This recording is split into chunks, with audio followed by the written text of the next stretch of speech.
नमस्कार, मैं हूं नीलू। तो ईरान के परमाणु कार्यक्रम को लेकर इस वक्त एक बड़ी खबर आ रही है और वो खबर क्या है, आज इसी पर हम चर्चा करेंगे। बातचीत करने के लिए मयंक मेरे साथ है। मयंक, परमाणु कार्यक्रम को रोकने के लिए लगातार, चाहे वो अमेरिका हो या बाकी यूरोपियन कंट्रीज हो, वो सब लगी हुई है कि ईरान अपना परमाणु कार्यक्रम जो इस वक्त चलाया जा रहा है उसे रोक दिया जाए। लेकिन अब इसे लेकर एक बड़ी खबर है। वो बड़ी खबर क्या है और किस तरह से ईरान के लिए ये एक परमाणु कार्यक्रम को आगे बढ़ाने के लिए बड़ा कदम है। देखिए, जो खबर आई ये बेहद हैरान करने वाली खबर है। और खबर ये है कि ईरान ने ऑस्ट्रिया, यूरोप की कुछ कंपनीज के साथ, उसमें ऑस्ट्रिया का नाम सामने आ रहा है कि ऑस्ट्रिया की कोई कंपनीज हैं, इनके साथ मिलकर न्यूक्लियर प्रोग्राम के लिए कुछ इंस्ट्रूमेंट्स ऑर्डर किए यूरोप से। और खासकर ये बताया जाता है कि चेन रिएक्शन, जब न्यूक्लियर आप टेस्ट करते हैं उसके बाद जो चेन रिएक्शन होती है उसको कंट्रोल करने के लिए या उससे जुड़े कुछ इंस्ट्रूमेंट्स जो हैं, उपकरण जो हैं, वो यूरोप की कंपनीज से ऑर्डर हुए हैं। देखिए, अब तक ये हो रहा था कि अमेरिका और इजराइल, खासकर अमेरिका, ईरान के न्यूक्लियर प्रोग्राम को रोकने के लिए वो आगे ना बढ़े, इसके लिए नॉर्थ कोरिया पे, चाइना पे, रशिया पे नजर रखे हुए था कि क्या इन कंट्रीज से कोई ऐसा न्यूक्लियर प्रोग्राम से जुड़ा सामान तो नहीं इंपोर्ट कर रहा है ईरान। इसको लेकर कड़ी नजर रखी जा रही थी। लेकिन इस बीच ये खबर आई, खुफिया एजेंसी से ये खबर है, अब ये इंटरनेशनल मीडिया में कई जगह ये खबर है, आप सर्च करेंगे मिल जाएगा, कि ईरान ने यूरोप के देशों से कुछ कंपनी से सीक्रेट डील करी और न्यूक्लियर प्रोग्राम के लिए चीजें ऑर्डर करी है। देखिए, जिस तरह से हमले किए अमेरिका ने, उसके बाद फोर्दो में, इस्फहान में, नतांज पे, वहाँ पे बताया जा रहा है कि सेंट्रीफ्यूजिस को लेके सवाल उठे कि क्या वो ख़त्म हुए हैं, क्या उनको कुछ नुकसान पहुँचा है।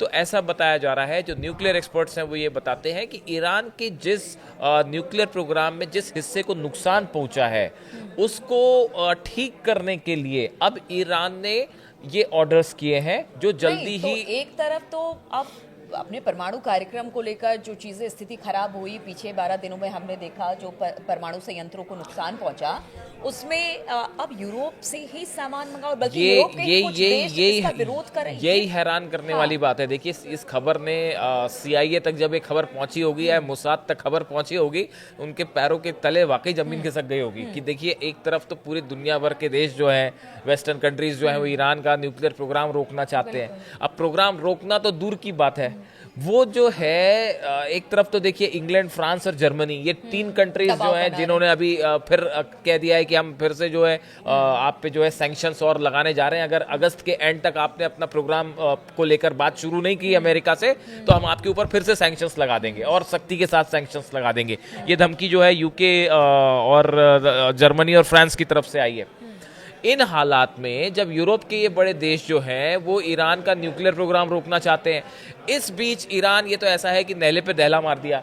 वो जो है, एक तरफ आप मना कर रहे हैं, इन्होंने कहा कोई बात नहीं, हम आपकी कंट्री से जो है वो आप ही के अंदर घुस के, कंपनी से, हाँ। तो ये बड़ी हैरान करने वाली खबर थी। मैंने खुद ने जब ये खबर देखी तो बड़ा मुझे आश्चर्य हुआ कि ये तो आप देखिए क्या कहाँ, तो आप ईरान को डराने धमकाने की बात कर रहे थे, और धमकी तो दूर की बात है। यूरोप के जितने देश हैं वो अपने आप में ही एक, अब देखिए, ये इसमें तो एक गौर करने वाली बात ये है कि जिन कंपनीज की ये बात हो रही है, देखिए अभी इसमें ये खबर ऐसी नहीं है कि जिसमें जो है वो नाम सामने आ जाए। हम आपको अक्सर कहते हैं कि हम आपको जो खबर दिखाते हैं, आपको 3-4 दिन बाद वो खबरें मिल जाएंगी बाहर।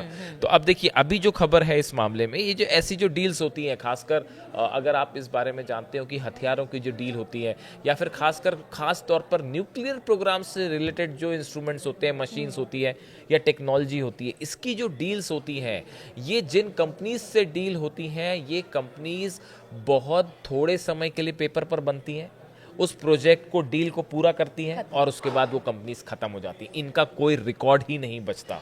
आप खोजते रह जाइएगा कि ईरान ने कौन से कंट्री से, कि कौन सी कंपनी से जो है वो न्यूक्लियर आर्मामेंट के सामान मंगाए थे। आप खोजते रह जाइए। ऐसी बहुत सारी कंपनीज होती हैं जिसका फॉर्मेशन सिर्फ एक पर्टिकुलर डील के लिए होता है। पता चला कि ऑस्ट्रिया में कोई कंपनी है जो सिर्फ पेपर पे है, आपको हथियार सप्लाई कर दिया जाएगा, टेक्नोलॉजी या जो भी इंस्ट्रूमेंट चाहिए ईरान को वो सप्लाई कर दिया जाएगा, उसके बाद वो कंपनी ही खत्म हो जाएगी। और पता चला कि उसका जो पैसा, तो हम फिल्मों में हाँ फिल्मों में देखते हैं, और उसका जो पैसा है, मतलब उसकी जो पेमेंट होती है, देखिए कोई भी जो डील होती है उसका कंफर्मेशन जो है वो मनी से आता है। आप अगर थोड़ा समझते हो इस बात को कि जब भी कोई भी आर्मामेंट से जुड़ी, हथियारों से जुड़ी कोई भी डील होती है या कोई टेक्नोलॉजी से जुड़ी होती है, और खासकर न्यूक्लियर प्रोग्राम से जुड़ी कोई खुफिया डील होती है, सीक्रेट डील होती है, इसमें जो कंफर्मेशन का सबसे बड़ा सबूत होता है वो होता है मनी ट्रांजैक्शन। क्या उसमें मनी ट्रांजैक्शन हुआ? अगर मनी ट्रांजैक्शन हुआ तो ये बात पुख्ता हो जाती है कि हाँ इस तरह की कोई डील हो रही थी। अब ये कंपनीज हमने आपको बताया ये पेपर्स पे ही बनती हैं, डील कर देंगी उसके बाद खत्म हो जाएंगी। कई बार ऐसे बैंक्स भी बनते हैं, कई बार ऐसे बैंक्स बनते हैं जो पेपर पे, इस डील के लिए पेपर पे बैंक खोल दिया जाएगा, मनी ट्रांजैक्शन होगा, उसके बाद वो बैंक गायब हो जाएगा। ऐसा बहुत बार होता है। आप सोचे कि डील ऑस्ट्रिया में हो रही है, पता चला चाइना के किसी अकाउंट में जो है वो पैसा जमा हो रहा है, और वो चाइना से फिर किसी मलेशिया ट्रांसफर हो जाएगा, फिर उस कंपनी के पास पहुंच जाएगा। यानी आप मनी की जो ये ट्रेलिंग है इसी को खोजते रह जाओ आप, और आपको पता ही नहीं चलेगा। तो ये जो इंटरनेशनल सिनेरियो में जो ये हथियारों की डील होती है ये बहुत कॉम्प्लिकेटेड होती है, और इसको ट्रेस करना नेक्स्ट टू इम्पॉसिबल, तो बहुत अब मुश्किल। जब इस तरह की खबर सामने आ रही है तो ईरान के परमाणु कार्यक्रम को और गति मिलेगी? देखिए ऐसा हम मान के चलें, क्योंकि गति भले आप हाँ, इतना दबाव बना ले, लेकिन गति ही तेजी तो एक नहीं, बार फिर गति से। नहीं मिलेगी। फुल स्पीड से चल रहा है प्रोग्राम, किसी कंफ्यूजन में मत रहिए आप, इसमें किसी को कोई शक नहीं होना चाहिए। ईरान का न्यूक्लियर प्रोग्राम फुल स्पीड से चल रहा है। जो नुकसान फोर्दो, इस्फहान और नतांज में हुआ था, आप देखिए वहां पे सैटेलाइट्स की नई इमेज दिखा रही है, वहां पे तेजी के साथ कंस्ट्रक्शन हो रहा है। जो नुकसान हुआ था उसमें काफी कुछ की भरपाई कर दी गई है। जो B2 बॉम्बर्स से जो होल्स बने थे, गड्ढे हुए थे, उनको भरने का काम ऑलमोस्ट पूरा हो चुका है, और अंदर जो नुकसान हुआ था उसी के लिए बताया जाता है कि ये जो इंस्ट्रूमेंट्स मंगाए जा रहे हैं ये इसी की भरपाई हो रही है, और जल्दी ही ये पूरा हो जाएगा। दूसरी चीज ये देखिए, तीनों सेंटर पे तो काम हो ही रहा है। इसके साथ एक जो बड़ी खबर आई है, जो बड़ी खबर निकल के सामने आ रही है कि फ्रांस, जर्मनी एंड यूके, ये तीनों ने ये बोल दिया है कि भाई अगर आप अगस्त के एंड तक अगर आप अमेरिका के साथ बातचीत शुरू नहीं करते तो हम आपके ऊपर नए सैंक्शंस लगा देंगे। स्नैप सैंक्शंस जो है वो फिर से लग जाएंगे। देखिए जो इनकी तरफ से कहा गया है, तीनों की देशों की तरफ से, E3 कहा जाता है इसको। We have made it clear that if Iran is not willing to reach a diplomatic solution before the end of August 2025 और does not seize the opportunity of an extension, E3 are prepared to trigger a snap back mechanism. अब ये snap back mechanism जो है एक प्रकार का sanction है, एक प्रकार के नए सैंक्शन होते हैं कि अगर आपने अपनी शर्तें हमारी नहीं मानी तो हम जो पहले जो प्रतिबंध चले आ रहे थे वो फिर से लगा दिए जाएंगे या और बढ़ा दिए जाएंगे। अब इसको लेकर विदेश मंत्री जो है ईरान के अब्बास अराक्ची, उनका भी बयान आया है।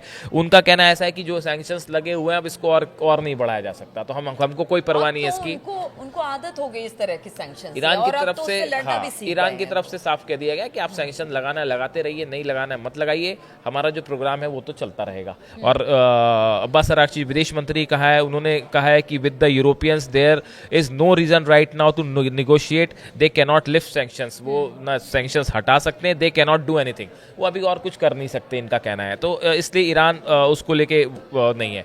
इसी बीच बड़ी खबर है कि IAEA जो है, इंटरनेशनल एटॉमिक एनर्जी एजेंसी जो है, तो पहले ही किनारे कर लिया गया था, अब फिर जो है उनसे बातचीत की बात शुरू हो रही है। और कल जो है इनके डिप्टी डायरेक्टर जनरल जो है IAEA के, मैसिमो एपेरो, ये कल पहुंचे हैं ईरान, ये कल तेहरान पहुंचे हैं। बात अच्छी है मयंक कि वो हर तरफ से अपने आप को सेव करके चल रहा है। ठीक है, उसने अपने आप को IAEA से अलग कर लिया था, लेकिन अब जब बातचीत एक बार फिर से आगे बढ़ेगी तो IAEA से अभी बातचीत शुरू नहीं हुई है, उनको किसी साइट पे विजिट नहीं करवाया गया है। लेकिन फिर भी हाँ, ईरान के साथ वो उन्होंने बातचीत इस लिहाज से शुरू हुई है कि वो पहुंचे हैं कि आगे बातचीत कैसे की जाए, इसका एक ग्राउंड बनाने के लिए। ठीक है, IAEA से बात करने में कुछ बुराई नहीं है, लेकिन उसको फिलहाल ईरान ने कहा है कि आप हमारे किसी न्यूक्लियर साइट पे नहीं जाएंगे, हम आपको परमिशन नहीं देंगे। जैसे पहले आप जाके इंस्पेक्शन कर रहे थे वैसा इंस्पेक्शन नहीं होगा, आप आते हैं, अब आके वो एक कॉन्फिडेंस बिल्डिंग बेजर्स है उसको लेके बात चल रही है। लेकिन जो देखिए जो एक्सपर्ट्स बता रहे हैं वो ये बता रहे हैं कि ये जो टाइम ईरान को मिल रहा है,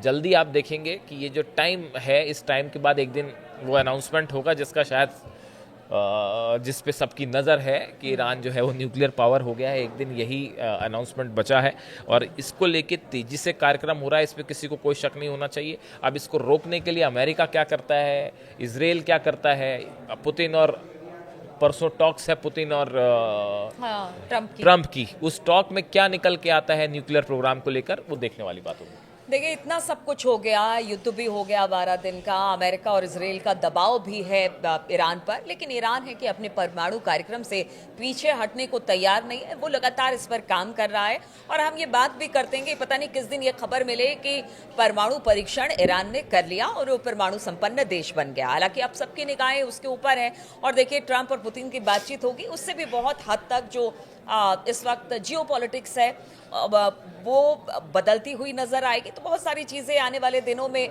देखने को मिलेगी। तेजी से घटनाक्रम चेंज हो रहे हैं और तमाम खबरों पर हमारी भी नजर बनी रहती है। आगे भी इस तरह की चर्चा के साथ हम आपसे जुड़ेंगे। फिलहाल बहुत बहुत शुक्रिया आप सभी का हमारे साथ इस चर्चा में शामिल होने।